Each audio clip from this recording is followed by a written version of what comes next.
Sir. Hello, अस्सलाम वालेकुम। वालेकुम सलाम। सर, प्रेजेंटेशन में सबकी कमी पेशी तो कुछ ना कुछ हो ही जाती है, हमारी भी हुई होगी, लेकिन सबसे पहले प्रेजेंटेशन प्रेजेंट किया है सर, तो उसके इजाफी नंबर भी दे दीजिएगा काइंडली। अच्छा ठीक।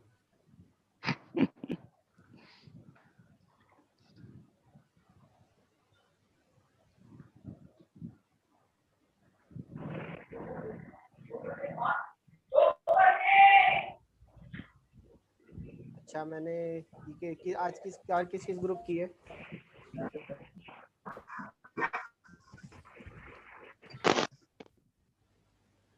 सर सिकंदर अवेलेबल होगी आज। सिकंदर कहाँ है? सिकंदर आप आए हुए?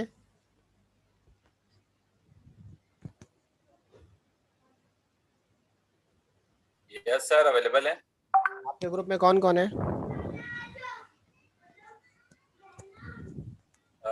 मोहम्मद तहसीन, फवाद है और जावेद आसकानी और मैं हूँ सर।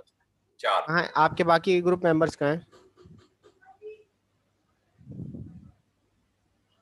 सर जस्ट अभी कनेक्ट होंगे। मैं जरा ग्रुप में उनसे पूछ रहा हूँ, हमने एक अलग ग्रुप बनाया है प्रेजेंटेशन के हवाले से। मैं जरा हाँ, ड्रॉप करता हूँ मैसेज एक हाँ, उनको। उनसे कहें जल्दी ज्वाइन कर लें। ठीक है सर, मैं कर रहा हूँ। अच्छा सर, काइंडली ये प्रेजेंटेशन जब थर्सडे को कंप्लीट हो जाए तो प्लीज एक दफा जो है ना फाइनल जो एग्जाम के लिए जो भी सिलेबस होगा वो शेयर कर दीजिए प्लीज। जो जो पढ़ा रहा हूँ फाइनल सिलेबस है, मैंने भेजा भी था मेरे ख्याल में।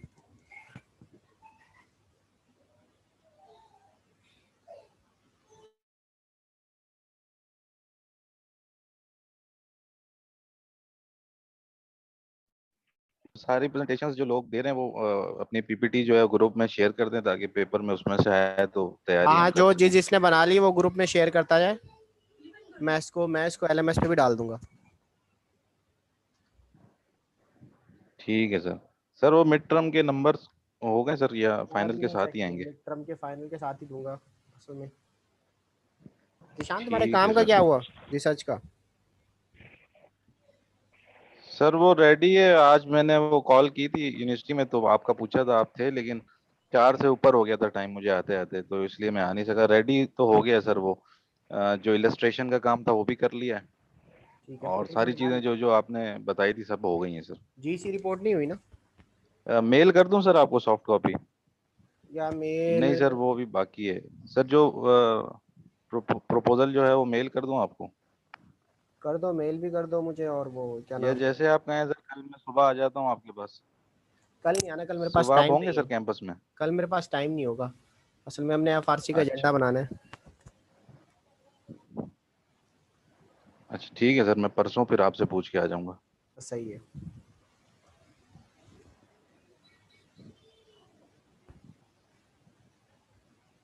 परसों तो अच्छा सर, हाँ, एक और चीज पूछनी थी सर। बोले। ये थीसिस हम बगैर रिसर्च मेथोडोलॉजी सब्जेक्ट के पढ़े ले सकते हैं? ले सकते हैं, क्यों नहीं ले सकते? लाजमी तो नहीं है कि रिसर्च मेथोडोलॉजी हम ले लें? नहीं, वो पीएचडी में लाजमी है। ठीक है सर, बस अभी सर मेरा लास्ट वो रह गया है, क्योंकि मेरे 7 सब्जेक्ट कंप्लीट हो जाएंगे ना सर। ठीक है, उसके तो बाद थीसिस ले इस सकते हो आप ना।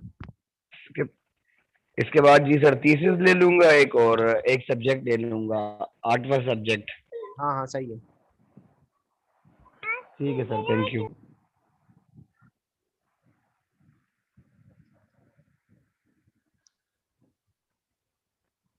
सर वो उस लड़के का वर्किंग कहाँ तक पहुंची सर? वो जो जेल में होता था लड़का, नाम मेरे यार जहन में वो नहीं जो आ है रहा। ना, शहरियार। शहरियार, जी जी जी सर।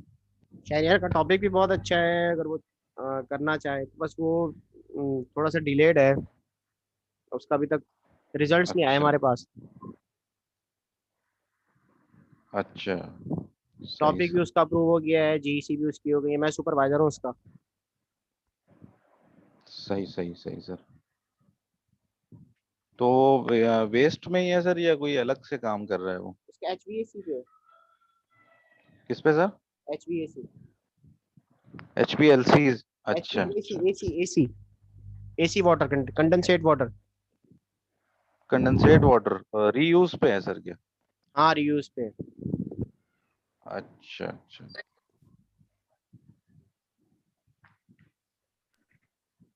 सर हम ये कार्बन की तरफ आए ना सर लेने के लिए, ये नेट जीरो कार्बन पे। कौन से वाले कार्बन पे ऐसा? नेट जीरो कार्बन पे सर, इसके लिए कोई पॉलिसीज वगैरह या जो भी हो, इसमें कोई रिसर्च का वर्क हम कर सकते हैं ना सर? कि मैंने नेट जीरो कार्बन में कार्बन फुटप्रिंट रहते, कार्बन फुटप्रिंट से ताल्लुक है इसका। जी सर, जितना यानी कार्बन हम कम से कम कर सके सस्टेनेबल एनवायरनमेंट के लिए सर। नहीं, देखो कार्बन कम कैसे करोगे, वो एयर पोल्यूशन के हवाले से बात कर रहे हो आप। कार्बन, कार्बन तो हर जगह है, कार्बन ये कि इमिशन या दूसरा? जी जी, कार्बन एमिशन की मैं बात कर रहा हूँ। तो वो तो चाइना ने लगाए में ना, अपने यहाँ प्लांट लगाए में उसके, कार्बन कलेक्टर के। जी सर, तो इस पे सर अगर हम इसमें कोई टॉपिक ले, क्योंकि ग्लोबल वार्मिंग का जो है ना वर्ल्ड वाइड जो चैलेंजेस है वो इसी के हवाले से मैक्सिमम। हाँ, कार्बन। तो क्यों ना सर हम इस पे थीसिस कोई टॉपिक लेके इस पे थीसिस करके पीएचडी के लिए हम यही अपने टॉपिक सेलेक्ट करें फिर। हाँ, अगर इस पे काम करो, हल्का काम अभी करके, और जो है उसको एडवांस वर्जन जो है वो फिर पीएचडी में कर लो, ऐसे भी हो सकता है। वही तो सर, वही तो मैं सोच रहा हूँ। लेकिन ये मेरी मेरी ख्वाहिश ये होती है कि जो स्टूडेंट हैं खासतौर पे, डॉक्टर रिजवान तनवीर भी थे जब, तो हम ये चाहते थे, हम ये बल्कि करते थे लाजमी, कि हमारे जो स्टूडेंट जो पास आउट हो रहा है वो कम से कम एक पब्लिकेशन निकाले, पब्लिकेशन करे खुद। एक एक, नहीं सर, दो। दो करके कम आपको से कम दूंगा, कोई ये एक, आज अपने पास लिख ले। कोई एक तो होना, मतलब ये हमारी जो सादिया तारिक हैं, जो आप ये जो जानती होंगे, इशरा महक, और ये आप लोगों की सीनियर थी, तो इन्होंने मेरे पास थीसिस किया था, सुपरवाइजर मैं था। तो इन्होंने किया था एनर्जी पॉलिसीज पे, ये एनर्जी लॉज जो है, आईईए, इंटरनेशनल एनर्जी एजेंसी जो है, और इन्होंने पूरा ये उस पर काम किया था पॉलिसीज के हवाले से। और फिर इन्होंने एक ग्राफ्स बनाए थे कि भाई आगे जो है वो कन्वेंशनल रिसोर्सेज बिल्कुल ख़त्म हो रहे हैं। अच्छा थीसिस था इनका। तो हमने हमने उस पे जो है ना पेपर भी पब्लिश कराया था। तो बेहतर ये है कि आप जो भी काम करें, रिसर्च करें, उस पे जो है ना पब्लिकेशन पब्लिकेशन निकालें। खासतौर पे जो जिशान अंसारी आप काम कर जी रहे हैं, सर। आप इस पे मेहनत करके जो है पब्लिकेशन आपके पास होनी चाहिए। जी सर, इंशाल्लाह बिल्कुल। विदाउट पब्लिकेशन तो सर पीएचडी के लिए भी कोई मुल्क रेफर हाँ, वो आपसे पूछते हैं आपके रिसर्च की नहीं एप्लीकेशन करेगा, कितनी है। हाँ, तो वो जब तक एडमिशन नहीं देते आप, जब तक आपकी पब्लिकेशन हो। है ना? पब्लिकेशन तो एग्जैक्टली। क्या डिफरेंस है सर, ये पब्लिकेशन नॉन पब्लिकेशन जरा एक्सप्लेन करेंगे? देखिए, पब्लिकेशन ये है कि आपने अपना जो वर्क होता है वो किसी रिसर्च जर्नल के अंदर पब्लिश कराना होता है। और अगर वो जर्नल जो है इम्पैक्ट फैक्टर जर्नल है तो बहुत ही अच्छा है, यानी इम्पैक्ट फैक्टर जर्नल पे जो है पब्लिकेशन पे जो है पीएचडी भी मिल जाती है।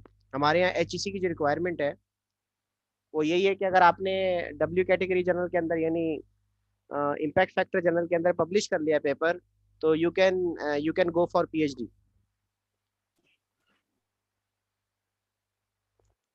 इम्पैक्ट मतलब सर इसकी एप्लीकेशन क्या हो सकती है all over the world country, आपका जो रिसर्च है? हाँ, रिसर्च को ना आपने आपने पब्लिश करना होता है, लोगों के सामने लेके आना होता है। पब्लिश का मतलब ये होता है कि आप उसको छाप रहे हैं, पब्लिश कर रहे हैं। तो उसके लिए कुछ जर्नल्स होते हैं रेलिवेंट फील्ड के। तो कुछ जर्नल जो है बड़े स्ट्रिक्ट होते हैं, और वो जो है सिर्फ वही वर्क एक्सेप्ट करते हैं जो कि जिसके अंदर नॉवेलिटी हो। सही सही सही सही। ठीक है। सर हमने यानी एक सर दफा ऐसे ऐसे होगा, जो किसी टॉपिक अगर मैंने फॉर एग्जांपल एक नेट जीरो कार्बन पे किया हो, तो जो भी इसको सर्च करते हैं उसमें मेरी वो रिसर्च भी आ जाएगी नेट पे। साइटेशन होती है, देखिए साइटेशंस होती हैं बेसिकली, आपका जो काम है उसको कितने लोग साइट कर रहे हैं, उसका रेफरेंस कितना, हवाला कितना एग्जैक्टली। लोग दे रहे हैं। तो जितनी भी साइटेशन, जिस जिस जिस ऑथर की जितनी साइटेशन ज्यादा होती है जिस पेपर की, उतनी उसकी वर्थ ज्यादा होती है। जैसे नेचर एक जर्नल है, नेचर का आपको पता होगा, इसका इम्पैक्ट फैक्टर कोई 40 के करीब है, 40 बहुत ज्यादा होता है। तो अब नेचर जर्नल है, उसके अंदर काम बड़ी मुश्किलों से पब्लिश होता है, लोगों की पूरी जिंदगियां लग जाती हैं, फिर जाके उनका कोई एक पेपर पब्लिश होता है उसके अंदर। या साइंस जर्नल है एक, साइंस, उसका नाम ही साइंस है, उसका 30 इम्पैक्ट फैक्टर है। तो ऐसे जर्नल जो हैं वो सिर्फ वही काम मांगते हैं जिसके अंदर नॉवेलिटी बहुत ज्यादा होती है। हाँ भाई सिकंदर, क्या है, आ गए आपके ग्रुप मेंबर्स? सर एक छोटा सा इशू है, मैं तो ड्यूटी पे कनेक्ट हूँ, मेरे पास नेट अवेलेबल है, बाकी 2 कैंडिडेट भी मेरे हैं, लेकिन जाबित का नेट घर पे चूंकि वाईफाई मसला कर रहा है, चल नहीं रहा, उसके पास कनेक्टिविटी नहीं हो रही है। तो आप शुरू करें अब फिर। आप क्या सजेस्ट करेंगे? आप तो शुरू करें। हम कंटिन्यू करें या फिर ये और जो उसका पोर्शन होगा फिर सर वो हम ही ब्रीफ करें फिर? नहीं नहीं, वो तब उन पे ही छोड़ दो, वो खुद देंगे ना, वो जब आएंगे तो फिर जैसे देंगे, अयूब ने आज किया था। नेक्स्ट क्लास में दे देंगे। अच्छा, यानी कि अच्छा ठीक है सर, ठीक है, फिर उनकी स्लाइड हम जो ना एग्जाम कर देंगे यानी। ठीक है, उनको आखिर की स्लाइड दे दीजिएगा, ठीक है, या फिर देख लीजिएगा। जाबिद आ गए, ऑनलाइन हो गए? हाँ सर, देखें अभी कनेक्ट अगर हो गए हैं तो फिर ये है कि हम कंटिन्यू करते हैं सर। मैं मैं स्क्रीन आपको शेयर दे करूं दूं, सर? मैं आपको वो कर दूं, क्या कहते हैं, अथॉरिटी, हॉटस्पॉट? हुकूक दे दूं, होस्ट, हुकूक हुकूक। होस्ट बना दो। एक हाँ मिनट। सर, आपने कहा कि मैं स्क्रीन शेयर करूं फिर, या मैं शेयर कर सकता हूँ मेरे ख्याल से नहीं, सर यहाँ आप नहीं पर। कर सकते, आप नहीं कर सकते, आप कर सकते हैं। अच्छा ठीक है सर। अस्सलाम वालेकुम सर। वालेकुम अस्सलाम, जाबिद क्या हाल है? अल्हम्दुलिल्लाह सर, आप कैसे? अल्लाह का शुक्र है। सर नेट का थोड़ा इशू था, इस वजह से लेट हो गया, चले, सॉरी सर। कोई इशू नहीं। अभी भी आवाज सर कट रही है थोड़ी थोड़ी, नहीं, हमें साफ आ रही है। आपकी कट रही है सर आवाज। ठीक है, सिकंदर स्टार्ट करें अच्छा इसको। सर, हाँ सर, हमारी जना अस्सलाम वालेकुम, तमाम कैंडिडेट्स को मेरी तरफ से सलाम भाई, गुड इवनिंग। और उसामा साहब के सब्जेक्ट एनवायरमेंटल एनर्जी लॉ का ये टॉपिक हमें जो ना असाइन हुआ है हमारे ग्रुप को। हमारे ग्रुप के 4 मेंबर हैं, तो स्लाइड्स को हमने डिस्ट्रीब्यूट किया हुआ है मुख्तलिफ टाइम पे, और जो जो स्टूडेंट्स हमारे जो हैं साथ में ग्रुप के, वो उसको एक्सप्लेन करेंगे। हमारा बेसिकली जो टॉपिक है वो है एनर्जी पॉलिसी में। इसमें नेट सर्फिंग में बहुत इशू रहा, लेकिन ये कि हमने गठजोड़ करके इसको एटलीस्ट मंतके अंजाम तक पहुंचा दिया है। तो मैं माइक देता हूं अपने तहसीन साहब को, सबसे पहले वो स्टार्ट करेंगे, स्टार्ट से। तहसीन। बिस्मिल्लाहिर्रहमानिर्रहीम। आवाज आ रही है? बिल्कुल आ रही है। अच्छा सर, एनर्जी पॉलिसी है 1994 की। असल में इससे पहले जो लॉज हमारे पाकिस्तान में रहे हैं वो 1910 का जो लॉ है वो चलता रहा है। उसके उसका क्या बाद नाम था? डिस्ट्रीब्यूशन लॉज हमारे डिफरेंट। 1910 के लॉ का क्या नाम था? किसका? 1910 के लॉ का क्या नाम था तहसीन? तो 1910 के लॉ, सर 1910 के लॉ का नाम इलेक्ट्रिसिटी एक्ट था। ठीक है, गुड। किसी ने बताया तो नहीं ना? Electricity act 1910। तो सर जो 1994 का जो हमारा लॉ है वो जनरेशन के हवाले से है, पावर जनरेशन के हवाले से। तो 1994 में जो हमारी जो इंस्टॉल्ड कैपेसिटी थी वो 10,800 मेगावाट थी, जबकि 2000 मेगावाट का शॉर्टफॉल था हमें पीक आवर्स में। पीक लोड आवर्स में 2000 मेगावाट का हमारे पास शॉर्टफॉल था 1994 में। तो 1994 में जो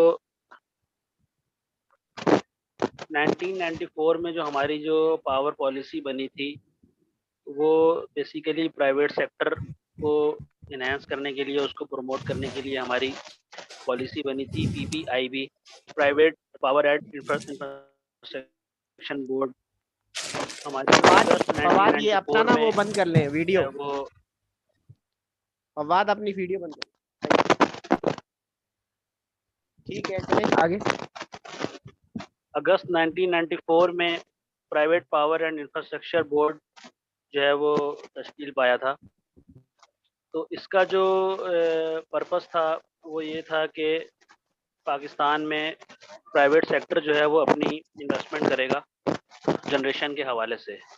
तो इसमें गवर्नमेंट ने एक फंड कायम किया था, PSEDF, private sector energy development fund, जो कि वर्ल्ड बैंक, USAID और अदर जो मल्टीलेटरल लेंडिंग एजेंसीज थी उनके ताउन से ये फंड कायम किया गया था, जो कि इस प्राइवेट सेक्टर को 40% जो ओवरऑल जो प्रोजेक्ट की कॉस्ट थी उसका 40% जो है वो पे कर रहा था, और उसका जो इंटरेस्ट रेट था वो 14% था उस वक्त। तो इसके लिए जो फिर गवर्नमेंट ने, ministry of water and power ने एक बोर्ड बनाया था, PPC, प्राइवेट पावर सेल। इसका जो पर्पस था वो ये था कि जो प्रपोजल्स आएंगे उनको जो है वो कंक्लूड किया जाएगा, जो प्रोजेक्ट्स के जो प्रपोजल हैं प्राइवेट सेक्टर के उनको जो है वो कंक्लूड किया जाएगा। अच्छा तहसीन, तो इससे आगे फिर अगर हम आते हैं तहसीन इस आपने यानी ये जो मुझे स्लाइड जो मैं पढ़ रहा हूँ तो इससे ये जाहिर हो रहा है कि जो हमारी 1994 की पॉलिसी थी उसमें जो ज़्यादा फोकस था वो जी जी प्राइवेट इंफ्रास्ट्रक्चर यानी प्राइवेट प्रोड्यूसर्स पे ज़्यादा था, IPPs पे, जी सर, ताकि जी वो सर। शॉर्टफॉल जो था 2000 मेगावाट को उसको पूरा किया जा सके। तो 2000 मेगावाट जो है वो फिर प्राइवेट। जी सर, उसको भी पूरा करने के लिए था, और उससे अगर हम एक्सीड कर जाते हैं तो यानी ये जो पूरे जो हमारे जो 4 से 5 साल की जो पॉलिसी रही है ना, उससे फिर हमने जो है वो जो पाकिस्तान ने जो अपना जो शॉर्टफॉल था ना उस टारगेट को नियर बाय उसने अचीव कर लिया था अपनी इस पॉलिसी से। सही है।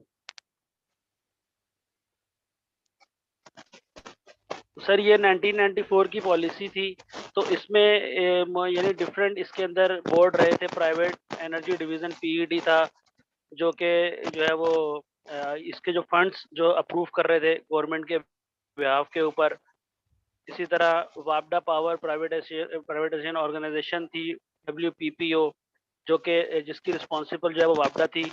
और ये जो प्रोजेक्ट्स के हवाले से जो परचेज एग्रीमेंट वगैरह इस तरह की जो एडमिनिस्ट्रेशन की जो चीज़ें थी उसको जो है वो वापडा लुक आफ्टर कर रही थी। ठीक है, आगे चलें। उसके बाद हम आगे चलते हैं तो 1995 में हमारी एक पॉलिसी बनी थी हाइडल पावर के हवाले से। तो इसका भी यही मकसद था कि प्राइवेट पावर जनरेशन को जो है वो पाकिस्तान के अंदर इन्हेंस किया जाए। और इस पॉलिसी के अंदर जो मेन जो ये था कि इसमें जो भी इलेक्ट्रिसिटी सेल होगी ना उसका इनकम टैक्स गवर्नमेंट ने नहीं रखा था, यानी वो टैक्स फ्री थी। लेकिन इसके हवाले से इनकम जो टैक्स इन्होंने होगा जो इसका या खाली परचेजिंग टैक्स करनी होगा? थी private private power generation sir company income tax. Income tax का मतलब पता है क्या होता है कि इनकम पे कितना टैक्स लग रहा है? जी जी सर, ठीक है, यानी उन्होंने जो इलेक्ट्रिसिटी जो सेल करनी थी ना उसका वो इनकम टैक्स से जो है ना वो एग्जम्प्ट थे वो। अच्छा ठीक है।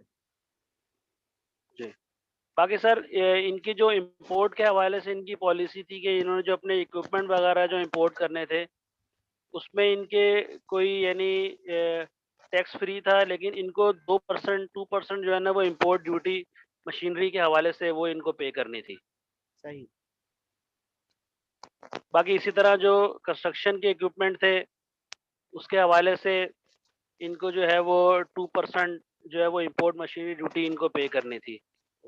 बाकी इस पॉलिसी के अंदर सर एक चीज जो इस पॉलिसी के अंदर जो एक चीज ये थी कि ये प्रोजेक्ट लगने के बाद जब 25 इयर्स ऑफ ऑपरेशन कंप्लीट हो जाएगा तो उसके बाद उसकी जो ऑनरशिप है ना वो गवर्नमेंट के पास आ जाएगी। यानी ये इस पॉलिसी का जो एक पॉइंट था कि 25 इयर्स ऑपरेशन के बाद इसकी जो ऑनरशिप है वो गवर्नमेंट ऑफ पाकिस्तान के पास आ जाएगी। मतलब टैक्स बाकी ये इसके कुछ पॉइंट्स हैं।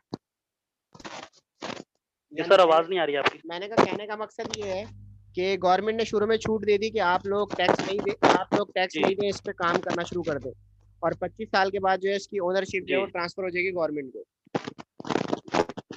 जी ठीक है। बिल्कुल ऐसा ही है। यानी 25 साल ऑपरेशन में यानी कोई इनकम टैक्स नहीं है ना, बिल्कुल। यानी तो उसके बाद जो उसकी 25 साल के बाद उसकी जो ऑनरशिप है ना वो गवर्नमेंट के पास आ जाएगी।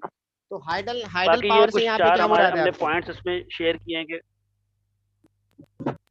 सर हाइडल पावर से मुराद ये है कि हम जो अपना वाटर फ्लो के थ्रू जो इलेक्ट्रिसिटी जनरेट करते हैं। यहाँ पे कहीं लिखा हुआ है आपने? ठीक है, चलें आगे। नहीं सर ये नहीं लिखा हुआ। अच्छा, ये क्या है? बाकी सर इसके पॉइंट प्रोवाइड हैं प्रोटेक्शन कि अगेंस्ट पैसिफिक फोर्स मेज्योर। क्या होता है मेज्योर? ये जो पॉइंट नंबर 1 है, ये क्या लिखा हुआ है? जी जी सर ये इसमें ये जो है ना ये यानी कि इसमें जो गवर्नमेंट की क्या रिस्पॉन्सिबिलिटी होगी कि provide protection against specific force risk, यानी जो अब ये जिस क्या तरह लिखा हुआ है? हमारे ये रिस्क के प्रोजेक्ट्स साथ लगते क्या हैं ना, लिखा हुआ है आप यानी लोगों ने? सिक्योरिटी रिस्क वगैरह होते हैं। रिस्क मेजर रिस्क रिस्क को मेजर ऐसे थोड़ी लिखते हैं। सर मेजर रिस्क, ये स्पेल मिस्टेक है सर। चलें आगे चलें।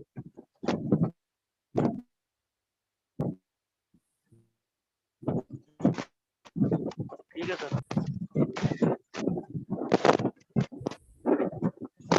1998।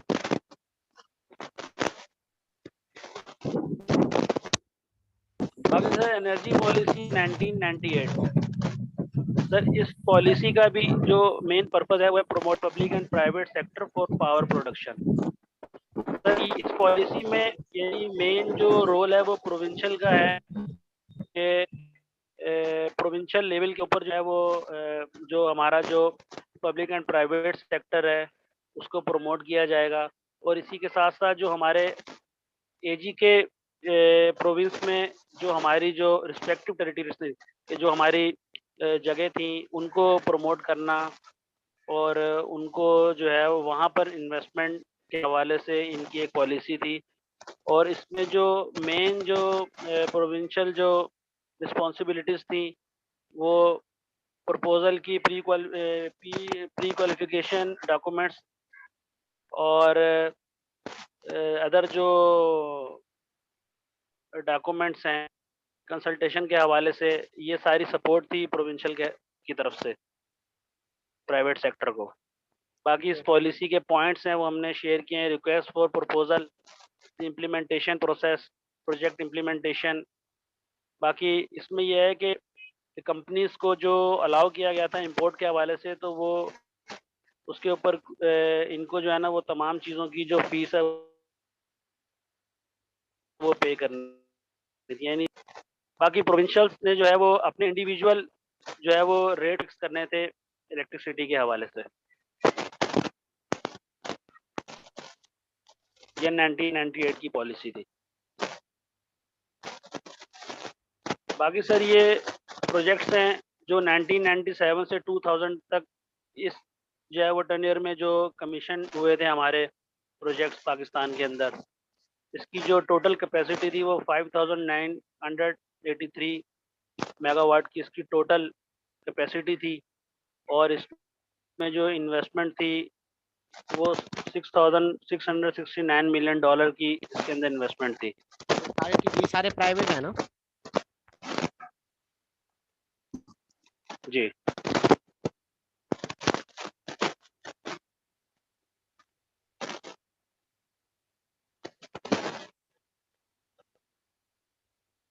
2002 की। ठीक है जैबिद, अब आप करेंगे।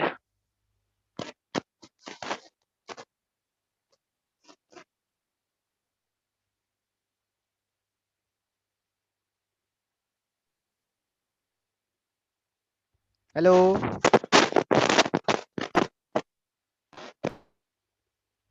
हेलो आवाज आ रही है? बिल्कुल आ रही है। सर ये मेरे ख्याल से शायद इसका नेट का इशू हो कोई। कोई और स्टार्ट कर दे।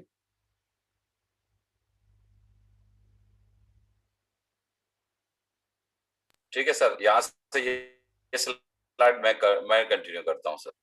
Power policy for power generation projects के हवाले से 2002 की एक पॉलिसी है जो पावर जनरेशन के हिसाब से थी। बेसिकली पाकिस्तान में, आवाज आ रही है ना सर? अच्छा, बिल्कुल आ रही है। पाकिस्तान में हमारे पास पाकिस्तान में हमारे पास दो ऐसी इंटीग्रेटेड सेक्टर हैं, पब्लिक सेक्टर हैं, जो कि पावर यूटिलिटी सप्लाईज करती हैं, जिसमें से एक वापडा है और एक के इलेक्ट्रिक है। अच्छा, वापडा जो है ना हमारे पास ऑल ओवर द कंट्री में बिजली सप्लाई कर रही है, एक्सेप्ट सिर्फ और सिर्फ the metropolitan city of Karachi के, जिसको सप्लाई सिर्फ के ही कर रही है। और टोटल जनरेशन हमारे पास 17,664 मेगावाट पूरी कंट्री की है, जिसमें से कंट्रीब्यूशन वापडा की 9,949 मेगावाट है, जो वापडा ओन करती है, वापडा सप्लाई करती है, और 1756 मेगावाट जो है ना केई सप्लाई कर रही है। बाकी जो कंट्रीब्यूशन पाकिस्तान एटॉमिक एनर्जी का है वो 437 मेगावाट का है, ठीक है। और 5,522 मेगावाट जो है ना आईपीपी हमारे जो प्राइवेट सेक्टर है वो सप्लाई कर रहे हैं। ये टोटल कंट्रीब्यूशन हो गई। स्कोप इस पॉलिसी की, जिसमें इस पॉलिसी में कुछ स्कोप है जो कवर होते हैं, वो हमारे पास ये है प्राइवेट सेक्टर के प्रोजेक्ट्स जो लगने हैं, पब्लिक सेक्टर के जो प्रोजेक्ट्स हैं, प्राइवेट और पब्लिक दोनों की पार्टनरशिप में जो प्रोजेक्ट्स हैं, और जो पब्लिक सेक्टर में डेवलपमेंट है वो इसमें इंक्लूड है। अच्छा, वापडा ने इसी पॉलिसी में 2002 की पॉलिसी में अपना एक प्लान शेयर किया है जो कि विजन 2025 के नाम से है, जिसमें उसने हाइड्रो पावर का प्लान जो है ना शो ऑफ किया है। इसी में हाइडल प्रोजेक्ट्स में प्राइवेट सेक्टर में हमारे पास इंप्लीमेंट करना है वो ये है कि build on operate transfer basis, और जिसमें थर्मल प्रोजेक्ट्स हैं, प्राइवेट सेक्टर हैं, और इससे क्या मुराद है? ये एस्टैब्लिश, ये इसके अंदर क्या मुराद है इससे? बूट जो लिखा हुआ है आपने,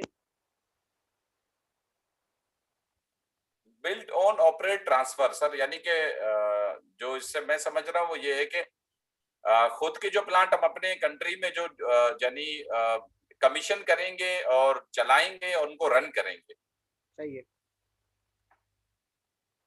ठीक है सर। ठीक है। अच्छा जी, नेक्स्ट में हमारे पास सर ये जनरेशन के प्रोजेक्ट जितने भी हमारे पास प्रीवियस जो है ना पॉलिसी में अप्रूव्ड हुए हैं, उनके जो है ना ये 2002 की जो पॉलिसी है उसमें ये सारे प्रोजेक्ट्स हैं जो कि कमीशन हुए हैं जनरेशन पॉइंट ऑफ व्यू से हमारे, जिसमें हमारे पास हाइडल है तकरीबन 6,130 जो है ना इंस्टॉल कैपेसिटी मेगावाट की है, और हमारे पास जो है ना एक तरफ जो है कैपेसिटी में आपका देखने कोल है 3,600 मेगावाट, गैस की हमारे पास रिन्यूएबल्स जनरेशन कब है स्टार्ट किया था? 2,620 मेगावाट। सिकंदर, रिन्यूएबल्स पे कब स्टार्ट किया था हमने? कौन से कब स्टार्ट किया था सर? हाँ, 2006 में इसका प्लान दिया गया था, और 2019 में हमारा ये प्रपोजल आया है कि हम जो है ना रिन्यूएबल पे शिफ्ट होंगे, जिसमें हमारे पास 2019 के विजन में ये बताया गया है कि हम 2025 में अपनी 25% रिन्यूएबल शिफ्ट होंगे, और 2030 तक हम तकरीबन 30% जो ना कंट्री की जनरेशन होगी वो रिन्यूएबल पे होगी। ठीक है, तो अभी कितनी है?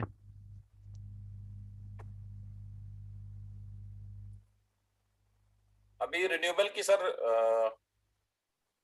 आइडिया नहीं है मुझे सर इसका। हाँ, ये इरफान कितना है अभी रिन्यूएबल्स का हमारा? इरफान सर रिन्यूएबल सर हमारा है ना 2-3%, ये उससे 2-3% नहीं यार, 2-3% नहीं है ये हाई अगर है सर। हमारा जो अभी प्रेजेंट हाल है वो 3 समथिंग है, वो भी हाइडल वगैरह उससे हम कर रहे हैं। नहीं हाइडल नहीं, कह इसको रहा हूँ जरा मैं, रिवाइज जस्ट करना। उसकी बात कर रहा हूँ सर, विंड और सोलर की। 7% इसको आप कंफर्म करें, इतना विंड की ये इतना कम नहीं है। रिन्यूएबल्स पे हम लोग काफी जा चुके हैं।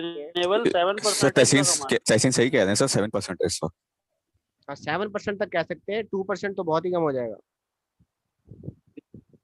यानी 7% है सर करंट इस वक्त। ये 7% का पूरा डेटा बताया जरा यार, किस किस का है काइंडली। अभी आ रहा है। जल्दी करें इसको ना, टाइम नहीं है हमारे पास। अच्छा, आगे इसके बाद क्या हुआ? थैंक यू 2006 में क्या हुआ? अच्छा सर, 2006 की डेवलपमेंट रिन्यूएबल एनर्जी की जनरेशन की पॉलिसी हमारे पास है, और इसमें ministry of water and power ने जो है ना रिन्यूएबल एनर्जी की पॉलिसी पाकिस्तान में जो है ना प्लान किया है कि हम इसको करेंगे, जिसमें आपकी फेडरल मिनिस्ट्री के alternative energy development board establish हुआ 2003 सही है, को, ठीक जिसमें है। इन्होंने इस रिन्यूएबल एनर्जी को प्रमोट किया। सर मैं एक ऐड कर दूं, एक मिनट। अच्छा, रिन्यूएबल एनर्जी को प्रमोट किया, उसके प्लान्स, और गवर्नमेंट ने उसके कहा कि उसमें हम जो ना किस तरह उसको स्टैब्लिश करेंगे हमारे पास, इसको हमने यानी प्रमोट करना है अपनी कंट्री में। अच्छा, इससे फायदा हमें क्या होगा? रिन्यूएबल पे उससे होगा ग्रीन हाउस इमिशंस कंट्रोल होगी हमारे पास, कार्बन हम कंट्रोल करेंगे, और जो UN framework convention climate change के थ्रू हम जो ना ये 22 अप्रैल 2016 को डेट ऑफ रेटिफिकेशन 10 नवंबर पे ये इंप्लीमेंट हुई है कि हम इसके हवाले से हम अब सोचेंगे, यानी कार्बन के हवाले से रिन्यूएबल में जितनी कम एमिशन होगी हम उसी पर ही जाएंगे।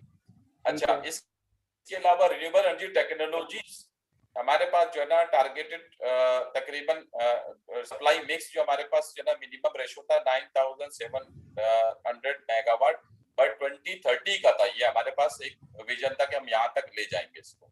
अच्छा, हाइड्रो इलेक्ट्रिक में भी हमारे पास कंट्री में पोटेंशियल थी, लेकिन इसमें ये था कि कंट्री की ज्योग्राफिकल सिचुएशन को देखते हुए हमारी कंट्री में कि रिन्यूएबल हम कितनी इंस्टॉल कर सकते हैं, उसमें ये कैपेसिटी थी कि हमारे पास ये टेंडेंसी है कि हम 45,000 मेगावाट हम जो है ना ये जनरेट कर सकते थे इलेक्ट्रो हाइड्रो इलेक्ट्रिक कैपेसिटी में।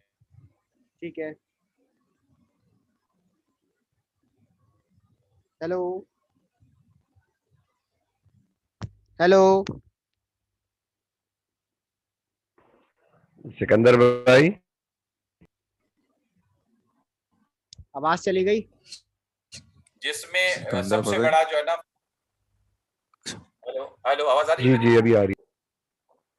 अच्छा, कॉल आ गई थी असल में, सॉरी, डिस्कनेक्ट हो गया था इसीलिए। अच्छा, उसमें ये था 5,928 मेगावाट के बाद अब उन्होंने क्या किया, एक ज्योग्राफिक सर्वे की केटी बंदर और गारो कॉरिडोर में 2006 में, लेकिन चूंकि कोई ऐसा सेटिस्फैक्टरी इनको जो ना ऐसा मिला नहीं, क्योंकि विंड स्पीड भी इनको सही नहीं मिली, और दोनों एरिया में उन्होंने असेसमेंट किया जो कि वो इम्प्लीमेंट नहीं हो पाया। इसी तरह सोलर के हवाले से उन्होंने 2 मेगावाट पर मीटर स्क्वायर पर 300 आवर्स के लिए उन्होंने सनशाइन एयर का इन्होंने दिया था 2006 में, लेकिन वो भी इम्प्लीमेंट नहीं हो पाया, असेसमेंट की हद तक ही रहा है। यहाँ से कौन है भाई? अपने फवाद। फवाद भाई, आवाज आती है सर? बिल्कुल आ रही है फवाद। सर 2013 की पॉलिसी में इन्होंने फिर कुछ पॉइंट्स दिए कि हमारे पास अभी जनरेशन गैप कितना है, और अभी हम 4,500 तक का जनरेशन गैप है, जो कि हमें चैलेंज है, और चैलेंज में 12 से 16 घंटे में तकरीबन लोड शेडिंग हो रही है, और इसके अंदर 12 रुपए पर यूनिट हमें पड़ रहा है, क्योंकि हमें 44% थर्मल पे हम डिपेंडेंट थे उस वक्त। सही। उसके बाद फिर जो 23 से 25% की हमारे पास लॉसेस थे, जो पुअर इंफ्रास्ट्रक्चर, मिसमैनेजमेंट और थेफ्ट की वजह से 23 से 25% हमारी जो डिस्ट्रीब्यूशन, हमारे जो वो लॉसेस थे। फिर टारगेट सेट किए गए 2017 तक के हम ये 4,500 और 5,000 मेगावाट तक हम गैप को ख़त्म करेंगे, डिमांड को, और 12 रुपये यूनिट से 10 रुपये यूनिट तक आएंगे। और ट्रांसमिशन लॉसेस जो 23 से 25 थे वो 16% तक लाने की कोशिश करेंगे। फिर उसके बाद कलेक्शन जो ट्रांसमिशन एंड लॉसेस की वजह से डिस्ट्रीब्यूशन जो है कलेक्शन जो इसको हमारी कौन देख कम रहा हुई थी 85 से। फवाद? सर ये बोर्ड है ट्रांसमिशन, सर ये national transmission and distribution, NTDCL ये बोर्ड है जी sir. NTDCL national transmission and dispatch transmission company limited. Special. उसके बाद सर ये इन्होंने जो एक पॉलिसी आई थी कि 200 यूनिट से कम वाले को अलग टैरिफ दिया जाएगा, और उससे ऊपर ज्यादा टैरिफ होगा। 200 यूनिट से ज्यादा जो यूज करेगा उसके पर यूनिट कॉस्ट ज्यादा बढ़ जाएगी। ठीक है। उसके इंडस्ट्रियल और कमर्शियल यूनिट पे सब्सिडी कम कर दी थी।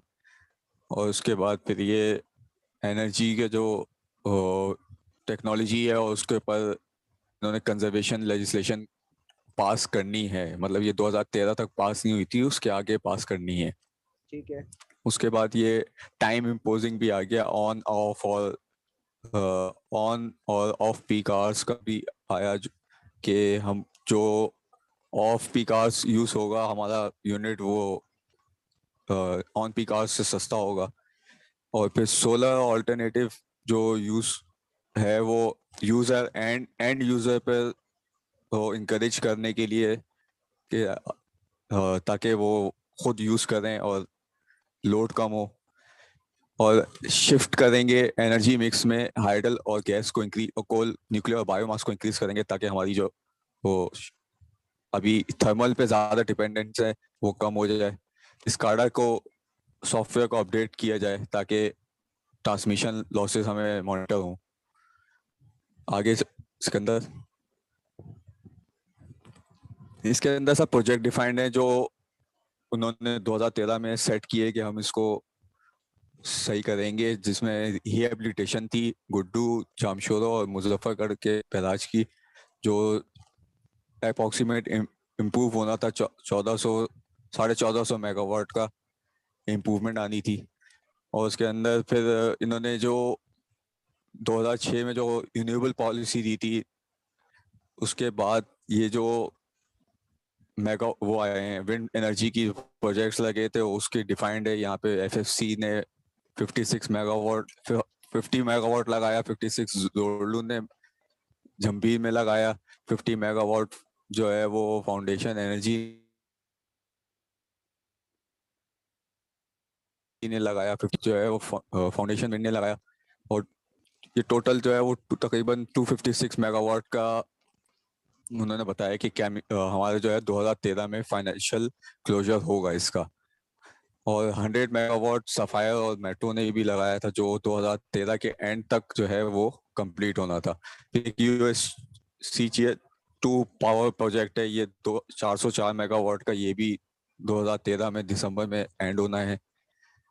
LOS इशू हुआ है जो 450 मेगावाट का है एनर्जी प्रोजेक्ट, और 2276 मेगावाट का जो विंड प्रोजेक्ट है वो फिजिबिलिटी पे अभी है। फवाद, ये डाटा कहाँ से उठाया है? 6 प्रोजेक्ट जो हाइडल पॉलिसी से।